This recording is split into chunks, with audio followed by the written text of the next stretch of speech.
حضرت نوح علیہ السلام کی قوم کے بارے میں قرآن پاک کی سورہ النوح کی آیت 23 کے اندر کچھ لوگوں کے ناموں کا ذکر ہے، جیسا کہ ود، سوا، یاغوث، یاؤق اور نصر۔ یہ لوگ بڑے نیک اور صالح انسان تھے۔ جب ان کا انتقال ہوا تو حضرت نوح علیہ السلام کی ہی قوم کے لوگوں نے انہی کی یاد کے اندر مجسمے اور یادگاریں بنا لی تاکہ ان لوگوں کو دیکھ کر ان لوگوں کو عبادت کا شوق ملے، لیکن وقت کے ساتھ ساتھ آنے والی ان کی نسلوں نے مجسموں کی باقاعدہ عبادت شروع کر دی، جس کی وجہ سے شرک عام ہو گیا۔ دنیا میں سب سے پہلا شرک اسی قوم نے شروع کیا تھا، کیونکہ اس سے پہلے دنیا کے اندر یا تو کوئی شخص کافر تھا یا پھر ایک اللہ کو ماننے والا موحد۔ اس واقعے کو حضرت ابن عباس نے بھی روایت کی ہے، جو یہ بتاتا ہے کہ کسی بھی ہستی کے ساتھ اگر حد سے زیادہ تعظیم اور دین کی تعلیمات کے خلاف جا کر کوئی بدعت شروع کی جائے تو اس کا انجام صرف اور صرف شرک ہوتا ہے۔ شروعات میں یہ شرک محبت سے شروع ہوتا ہے، لیکن آنے والی نسلیں شرک کو دین کا حصہ بنا لیتی ہیں۔ ایک اور مثال سنیں۔ صحیح بخاری اور صحیح مسلم کے اندر حدیث مبارکہ کا مفہوم ہے کہ رسول اللہ صلی اللہ علیہ وآلہ وسلم کی زندگی کے آخری ایام چل رہے تھے۔ آپ کی دو بیویاں حضرت ام سلمہ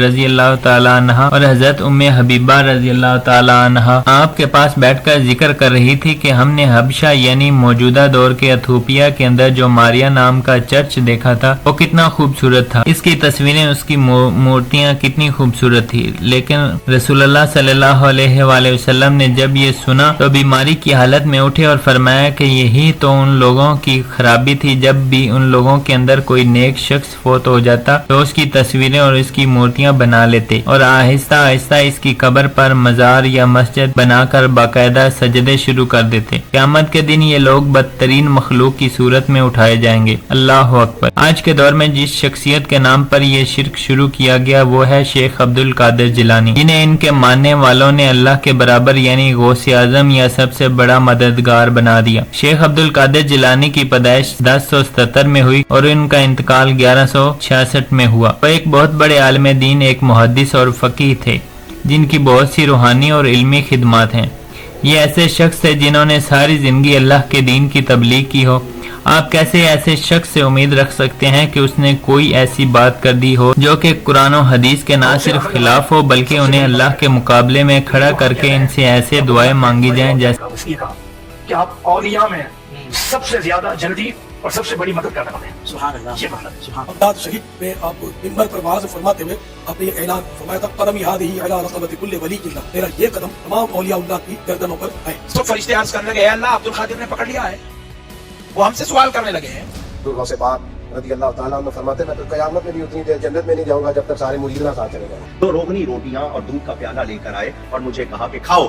تو غوث پاک فرماتے ہیں میں نے کہہ دیا میں نے اللہ کے لیے کھانا پینا چھوڑ دیا ہے۔ تو خضر علیہ السلام نے کہا مجھے اللہ ہی نے بھیجا ہے، اللہ ہی نے بھیجا ہے۔ تو غوث پاک نے فرمایا اگر رب نے بھیجا تو وہ کہے گا تو کھاؤں گا۔ غیب سے آواز آتی تھی، اے عبد القادر تجھے میرے حق کی قسم کھا، تجھے میرے حق کی قسم دی۔ اب اس نے جب اللہ غوث پاک سے باتیں کرتا ہے تو یا عبد القادر کہہ کے نہیں باتیں کرتا ہے بلکہ یا غوث اعظم کہہ کے باتیں کرتا ہے۔ جسے خدا بھی غوث اعظم کہے وہ میرے مرشد شیخ عبد القادر جیلانی کی ساری خدا دی خدائی عبد القادر کے سامنے ایسے ہے جیسے ہتھیلی پر رائی کا دانا رکھا ہوا ہے۔ خود غوث پاک نے فرمایا زمین کا بیلنس قائم ہے عبد القادر کی وجہ سے۔ زمین میں یہ جانوروں کے تھنوں میں جو دودھ ہوتے ہیں یہ عبد القادر کی وجہ سے فرمایا غوث اعظم۔ زمین پر جو بچے شفا پاتے ہیں یہ عبد القادر کی وجہ سے فرماتے ہیں غوث پاک۔ بتا دو دنیا والوں سے جس کو خدا کہیں یاد نہ آئے عبد القادر کے جلسے میں آ جائے۔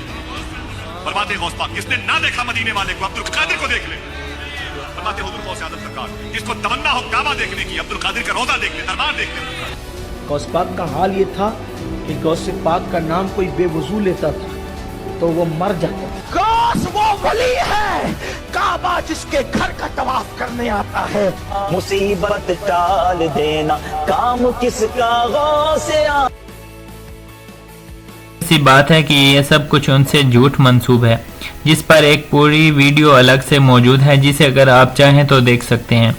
آپ اس طرح کی گمراہی صرف بدقسمتی سے ہمارے انڈین سب کانٹیننٹ کے اندر پائی جاتی ہے۔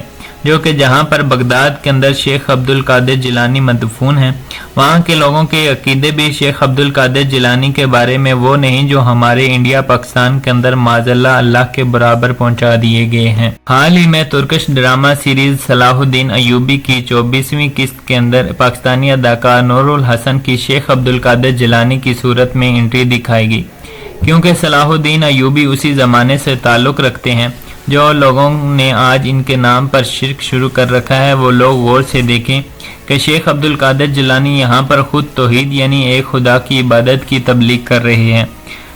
یہاں پر کسی وسیلے کی بات ہو رہی ہے، نہ کسی توسل کی۔ شیخ عبد القادر جیلانی تمام مسلمان فرقوں قوتوں کو صلیبی قوتوں کے خلاف اکٹھا ہونے کی بات کرتے ہوئے کہتے ہیں کہ تمہارے لیے توحید کا مطلب کیا ہے؟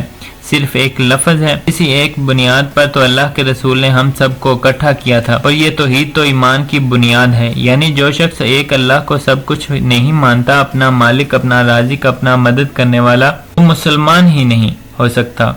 مسلمان کا وجود ایک مکمل توحید ہے۔ توحید ایمان کی بنیاد ہے۔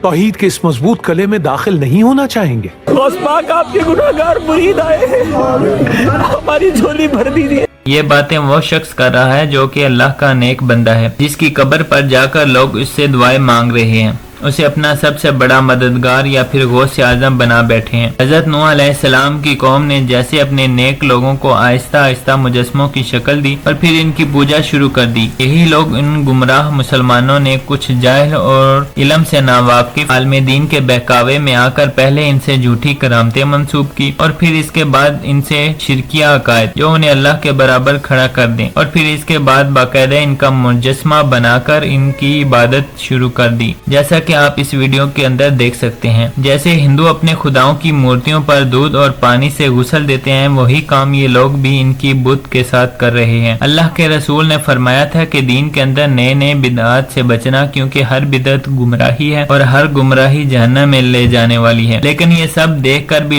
کچھ لوگوں کی آنکھوں پر ایسے پٹی بندھی ہے کہ وہ ابھی تک ایسے کمنٹ کر رہے ہیں جیسے شیخ عبد القادر جیلانی معاذ اللہ کوئی پیغمبر تھے یا ان کے برابر کی کوئی ہستی، جن کے توحید کے کردار کو دکھانا کوئی بہت بڑی گستاخی ہے۔ انہیں گمراہ لوگوں کی وجہ سے آج ملک کے اندر ایتھیزم عام ہو رہی ہے اور لوگ دین سے بیزار ہو رہے ہیں۔ ان لوگوں کو کوئی سمجھا ہی نہیں رہا کہ یہ اصل دین نہیں، خاص طور پر بر صغیر پاک و ہند کے اندر دین کا اصل جنازہ نکالا ہے۔ صوفیزم کے کانسیپٹ نے جسے دین کے برڈن اور ذمہ داریوں کو کم کرنے کے لیے ایجاد کیا گیا۔ دیکھیں آج کے دور میں یہ حقیقت ہے کہ لوگوں نے آج دین کو عادت کے طور پر قبول کر رکھا ہے اور صرف اسے ایک رسم کے طور پر نبھاتے ہیں، لیکن اس کو سمجھنے کی کوشش نہیں کرتے کہ وہ دین ہم سے ڈیمانڈ کیا کرتا ہے، ہمارا اللہ ہم سے کیا چاہتا ہے۔ صاف سی بات ہے، اگر اس صوفیزم نے ہمارے دین کو کوئی فائدہ دیا ہوتا تو ہمارے اس معاشرے میں اسلام نافذ ہوتا نظر آتا، جو کہ آپ کے سامنے ہے بالکل بھی نہیں۔ آپ اندازہ لگانے کی کوشش کریں ایسے جاہل شخص کو جسے شرک کی ابتدا یا پھر دین کی بنیاد توحید کے بارے میں کچھ پتہ ہی نہیں،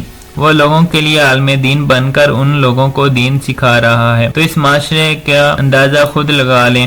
تب وہ بندوں کی زیادہ مدد کرتا ہے۔ دنیا میں رہ کے وہ مدد تھوڑی کرتا ہے، قبر میں جا کے زیادہ کرتا ہے۔ جو ولیوں کی ولایت کو چھیننے کا حق رکھے غوث پاک، غوث پاک۔ جو بھوکے رہیں تو قسمیں دے کر اللہ کھلائے غوث پاک۔ جو نئے کپڑے نہ پہنے تو قسمیں دے کر اللہ پہنائے غوث پاک۔ جو پیاسے رہیں تو قسمیں دے کر اللہ پانی پینے کی بات کرے وہ کون؟ جو 40 سال تک عشاء کے وضو سے فجر کی نماز پڑھے وہ کون؟